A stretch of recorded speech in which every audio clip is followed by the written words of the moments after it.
새해에는 축복과 형통한 삶을 누리세요. 이렇게 인사하겠습니다. 새해에는 축복과 형통한 삶을 누리세요. 할렐루야. 사랑하는 고 김미선 권사님께서 지난주에 소천하시고 그 장례를 마치면서 목사로서 하나님 앞에 제가 조금도 부끄럽지가 않았습니다. 시편 116편에 성도의 죽는 것은 여호와께서 귀중히 보신다고 말씀했어요. 권사님께서 하나님 나라를 소망하시고 하나님 나라를 준비하며 사셨기 때문입니다.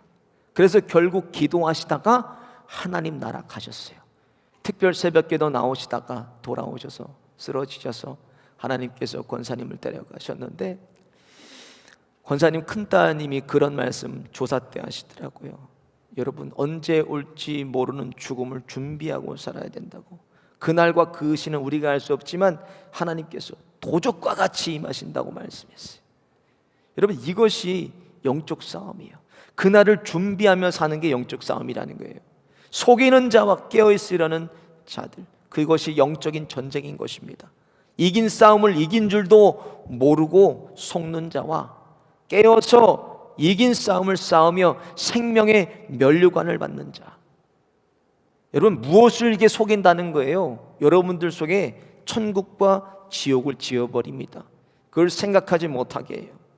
죽음을 준비하지 못하게 한다는 거예요. 설마 나에게 그런 날이 오겠어? 나는 아직 아니야. 여러분, 착각하지 마십시오. 아니라고 생각하고 아직 아니라고 생각하는 사람이 지옥에 가까울 수가 있습니다. 또 매 순간을 준비하고 점검하는 사람이 천국과 가장 가까워지는 사람입니다. 마태복음 24장 44절에 예수님께서 말씀했어요. 너희도 예비하고 있으라. 생각지 않은 때에 인자가 오리라 그러셨어요. 그날이 저와 여러분에게 도적같이 임할 것입니다.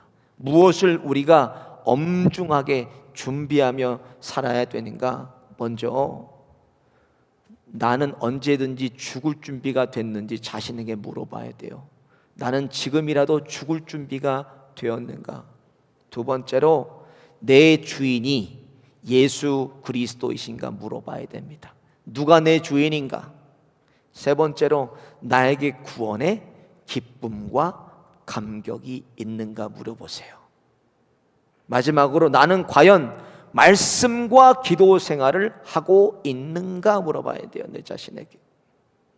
내 자신을 철저하고 엄중하게 점검하지 않으면 도적같이 임하시는 하나님의 날을 준비할 수가 없는 거예요. 그날에 올 때 우리가 천국이 아닐 수도 있다라는 말씀이에요. 여러분, 우리 가슴 깊이 이것을 새기고 이 땅에서 살아갈 동안 천국을 여기서부터 살아가시기를 예수님의 이름으로 축원드립니다. 오늘 본문 말씀은 이스라엘의 위대한 지도자 모세가 이스라엘 백성을 애굽의 노예 생활에서 해방시키고 그들을 이끌고 광야로 나와서 40년을 훈련받습니다. 그리고 젖과 꿀이 흐르는 그 땅을 들어가지 못하고 그 앞에 그것을 바라보고 느보산에서 모세가 죽었어요. 그리고 나서 모세의 뒤를 이어서 다음 후계자인 여호수아가 세워지면서 오늘 본문 말씀이 시작이 됩니다. 그런데 젊은 여호수아가 두려워해요. 무엇을 두려워하나? 아니, 이 민족의 지도자, 이 민족의 위대한 지도자 모세가 지도할 때도 백성들이 늘 원망하고 불평하고 모세에게 반항하는 걸 그가 봤다라는 거예요. 근데 자신이 이제 이것을 인도하려고 하니까 여호수아가 두려운 마음이 있었어요. 그러니까 오늘 하나님께서 2절에 이렇게 말씀하세요. 내 종 모세가 죽었으니 이제 너는 이 모든 백성으로 더불어 일어나 이 요단을 건너 내가 그들 곧 이스라엘 자손에게 주는 땅으로 가라, 이렇게 말씀하세요. 가나안 땅에는 지금 가나안 족속과 헷 족속이 살고 있습니다. 그런데 하나님은 그 땅에 들어가서 그들을 다 멸하고 그 땅을 차지하라고 여호수아에게 말씀했어요. 또 3절부터 보니까 내가 모세에게 말한 바와 같이 무릇 너희 발바닥으로 밟는 곳은 내가 다 너희에게 주었노니 곧 광야와 이 레바논에서부터 큰 하수 유브라데 이르는 해쪽 속의 온 땅과 또 해지는 편 대해까지 너의 지경이 되리라 이렇게 말씀했어요. 하나님은 우리가 이 땅에서 살아가는 동안에 광야의 삶처럼 힘들고 어렵고 고통받고 하는 것마다 안 되고 망하고 천덕꾸러기 같이 사는 것을 원하지 않으십니다. 이 땅에서 살면서 더 잘되고 더 잘돼서 우리가 누구처럼 잘되기를 원하나 예수님처럼 우리가 잘되기를 원하세요. 그래서 에베소서 4장 13절에 우리가 다 하나님의 아들을 믿는 것과 아는 일에 하나가 되어 온전한 사람을 이루어 그리스도의 장성한 분량이 충만한 데까지 이르리니 그러셨어요.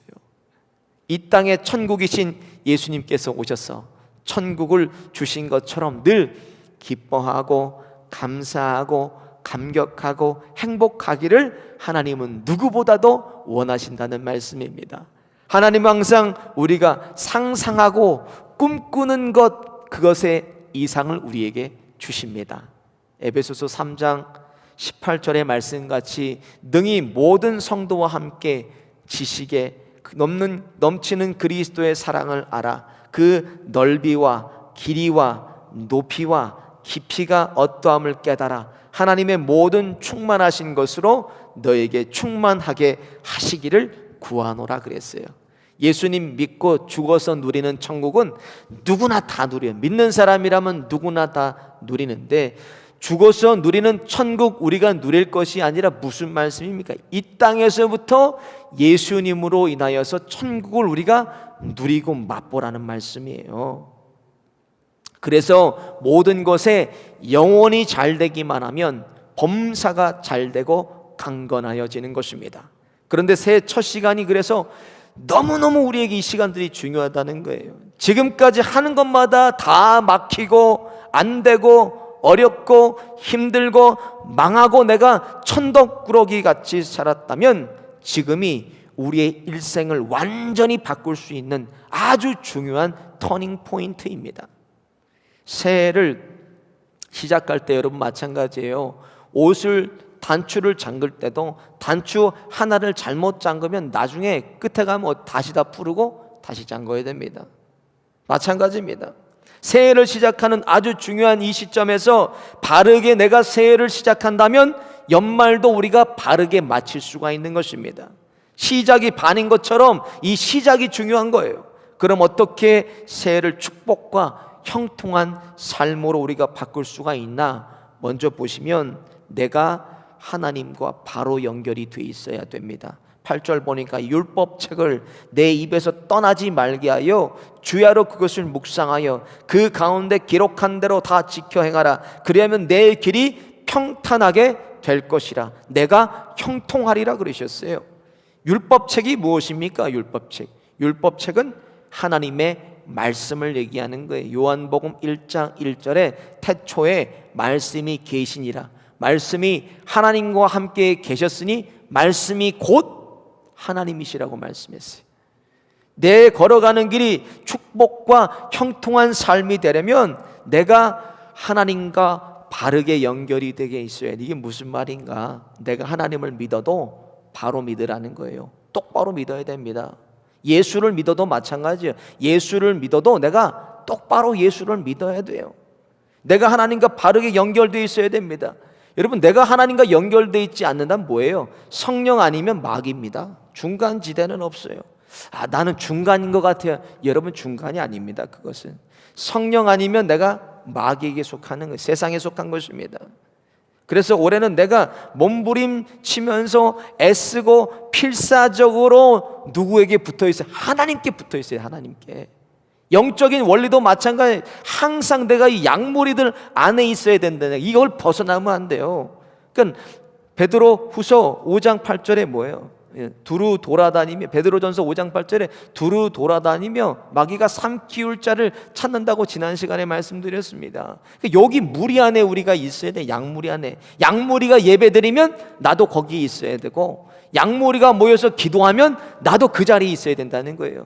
양무리가 모여서 말씀을 상고하고 말씀을 통독한다면 나도 그 자리에 있어야 된다는 거예요. 양무리를 벗어나면 안 돼. 그러면 가차가 없는 것입니다.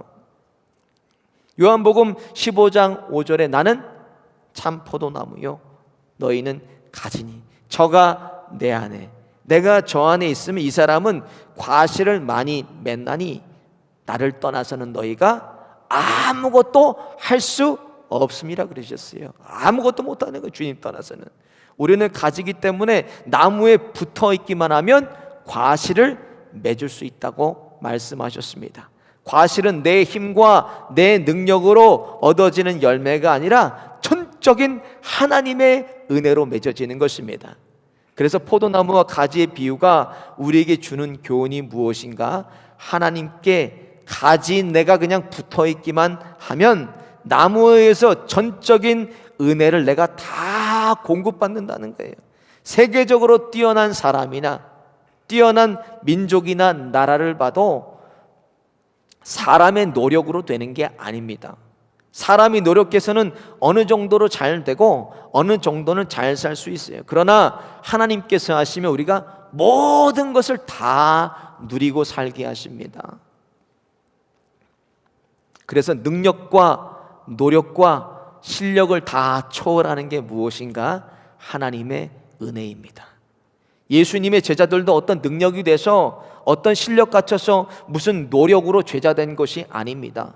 예수님께서 전적으로 찾아가셔서 그들을 택해 주셨어요. 예수님을 잉태했던 마리아도 전적인 하나님의 선택으로 은혜를 받았어요. 누가복음 1장 30절에 보면 천사가 이르되 마리아여 무서워하지 말라 내가 하나님께 은혜를 입었느니라 그래요. 전적인 하나님의 은혜를 내가 입으려면 하나님과 내가 바르게 연결이 돼 있어야 됩니다. 얼마 전에 크리스마스 때도 봐도 아무리 화려하고 아름다운 크리스마스 트리를 세워놔도 전기와 연결되지 않으면 아무런 빛도 발할 수가 없습니다. 하나님과 떨어지면 우리가 작동이 안 되는 정도가 아니라 하나님 떨어지면 우리는 죽습니다.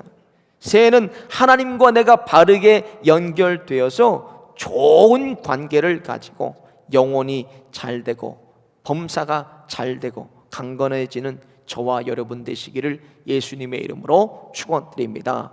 두 번째로 새해를 축복과 형통한 삶으로 우리가 바꾸려면 하나님께서 나를 살아주셔야 됩니다. 저를 한번 따라해 보겠습니다. 하나님께서 나를 살아주셔야 된다. 오늘 보면 5절에 보면 내가 모세와 함께 있었던 것 같이 너와 함께 있을 것임이라 내가 너를 떠나지 아니하며 버리지 아니하리니 9절에 보니까 내가 어디로 가든지 내 하나님 여호와가 너와 함께 하느니라 하시리라 그랬어요. 여러분 이게 무슨 말씀입니까? 하나님께서 여호수아와 함께 하셔서 하나님이 여호수아를 대신 살아주시겠다는 말씀이에요. 마찬가지입니다. 여호수아를 살아주셨던 하나님께서 오늘도 동일하게 나를 살아주시는 거예요. 그래서 신앙생활도 자신의 노력이나 자신의 힘과 능력으로 하는 것이 아니라 하나님께서 나를 살아주시는 것이 신앙생활입니다. 오늘 가나안 바로 직전까지 이스라엘에게 어떤 일이 있었습니까? 한 문장으로 그것을 요약한다면 하나님께서 이스라엘을 살아주셨어요. 애굽에 있을 때도 보세요. 출애굽할 때 10가지 재앙을 하나님이 애굽에 보내시는데 이스라엘 백성이 머물렀던 고센 땅에는 재앙이 임하지를 않습니다. 출애굽해서 홍해를 앞에 두고 뒤에는 세계에서 가장 강력한 애굽의 군대가 쫓아와요. 홍해가 마른 땅이 되고 바다에도 길이 납니다. 그리고 뒤따라던 애굽의 군대는 물에 빠져서 그냥 수장이 됩니다. 사람이 도저히 살 수 없는 광야입니다. 그 광야에 하나님께서 구름 기둥과 불 기둥으로 함께 하시고 하늘에서 기적적으로 만나가 매일마다 내리고 그리고 반석에서는 물이 터져 나옵니다. 하나님이 이스라엘을 전적으로 살아주시니 이스라엘 할 것은 뭐예요? 순종밖에 할 게 없었습니다. 하나님께 순종하면 됐어요. 신명기 32장 10절에 이렇게 모세가 고백합니다. 여호와께서 그를 황무지에서 짐승의 부르짖는 광야에서 만나시고 호위하시며 보호하시며 자기의 눈동자와 같이 지키셨도다. 그렇게 고백해요. 하나님께서 지금까지 그의 삶을 살아주셨다는 인생의 고백입니다. 얼마나 하나님께서 이스라엘을 살아주셨나. 바로 뒤에 보면 여호수아 2장이 나와요. 2장에 보면 시딤에서 2명의 정탐꾼을 보냅니다. 이 2명의 정탐꾼이 발각이 돼요. 그러니까는 수색대가 잡으러 오니까 라합이라는 기생이 그들을 숨겨주고 그들을 창으로 달아내려서 도망가게 합니다. 그때 그렇게 얘기해요. 라합이 여호수아 2장 9절에 여호와께서 이 땅을 너에게 주신 줄 내가 아노라. 우리가 너희를 심히 두려워하고 이 땅 백성이 다 너희 앞에 간담이 녹았나니. 9절에 11절을 보니까 우리가 듣자 곧 마음이 녹았고 너의 연고로 사람이 정신을 잃었나니 너희 하나님 여호와는 상천하지의 하나님이시라 그랬어요. 하늘과 땅의 하나님이시라. 하나님께서 다 싸워주시니까 이스라엘 백성은 그냥 쳐들어가기만 해. 전의를 다 상실해 버렸어요. 이 사람들이. 그냥 이스라엘은 그냥 쳐들어가기만. 하나님께서 싸워주시니까. 실제로 여리고성을 함락할 때도 하루에 그냥 한 바퀴씩 돌아요. 한 바퀴씩 돌고 마지막 7째 날에 7바퀴를 돌고 함성을 지르니까 여리고성이 무너져 버렸습니다. 손도 대지 않고 칼도 한 번 안 쓰고 하나님께서 이스라엘을 대신 싸워주셨어요. 이것은 무엇을 말씀드리나? 하나님께서 이스라엘을 대신 싸워주신다는 것을 보여주셨습니다. 우리의 인생도 하나님께서 이 땅에 보내실 때에 우리의 무슨 노력이나 우리의 힘을 통해서 이루면서 사는 존재들로 우리를 보낸 게 아닙니다. 하나님께서 나를 살아주심을 내가 그저 누리고 맛보고 경험하는 존재로 하나님께서 나를 보내주신 것입니다.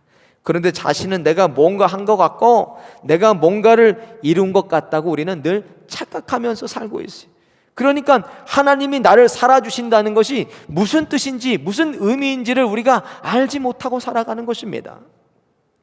그러나 믿음의 눈으로 보면 모든 것이 다 하나님께서 하신 것이고 모든 것이 다 하나님께서 이루신 것이고 모든 것이 다 하나님의 은혜였습니다. 내가 한 게 없어요.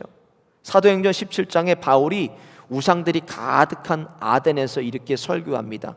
사도행전 17장 25절에 보면 만민에게 생명과 호흡과 만물을 친히 주시는 자이심이라. 26절에 저희의 연대를 정하시며 거주의 경계를 하나셨으니 28절을 보면 우리가 그를 힘입어 살며 기동하며 있느니라 그랬어요. 이게 무슨 말입니까? 하나님은 생명과 호흡과 만물을 주시는 분이시고 우리의 삶도 죽음도 하나님께서 정하시고 하나님께서 우리를 살아주시는 분이다라는 고백입니다.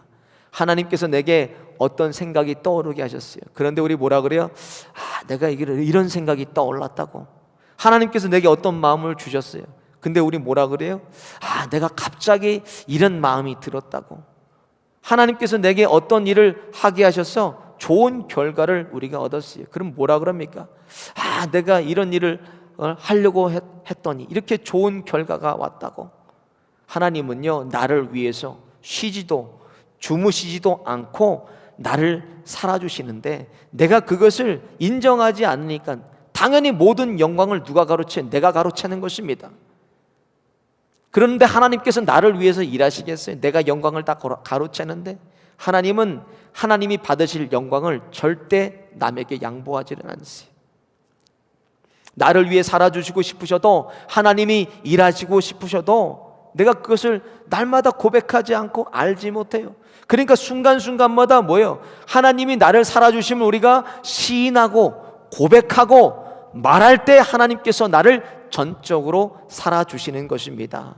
새해를 또 우리가 축복과 형통한 삶으로 바꾸려면 마지막으로 우리의 마음을 강하게 하고 마음을 담대하게 해야 됩니다. 6절 보니까 마음을 강하게 하라 담대히 하라 너는 이 백성으로 내가 그 조상에게 맹세하여 주리라 한 땅을 얻을 것이라 그랬어요.